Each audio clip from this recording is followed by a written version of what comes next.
नाचो तानी सोरे आम लेला कैसे बा हो लगे आके खुले आम लेला दे बाधे रही तमाम लेला न टाइम वेस्ट करो टेस्ट अभी टट के हेगा अरे टट के हेगा तनी देखी जरा आवा तोहरा आम के सवाद गोरी खट के बाकी होट के बा तोहरा आम के सवाद बड़ी खट के बा बाकी हट के बा तनी चिखा ना दो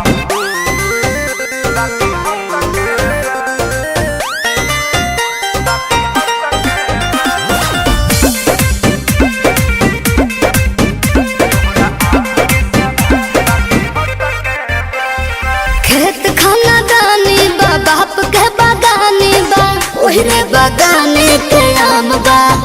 ले लो भर झोरा सस्ते ही दाम बा बात राइट बा एक बाइट में लोग के पता तो चलिए जाए तोहरा चीज के न कवनो जवाब बाटे जवाब बाटे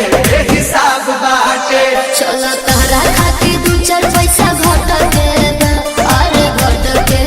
बा हाँ तो दे दो चलो छोड़ दी छट के बा अरे छट के बा अरे तोरा आम के सवाद गोरी खट के बा बाकी होट के बा अच्छा आम के सवाद बड़ी खट के बा बाकी हट के बा कौन छुछू लागत रे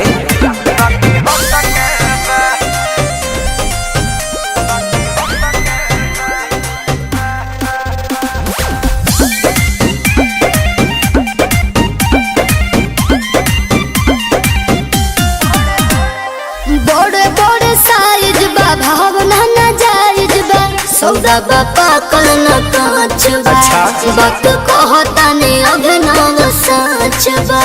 अच्छा तो सुनो हाँ हो तोहरा लड़ा के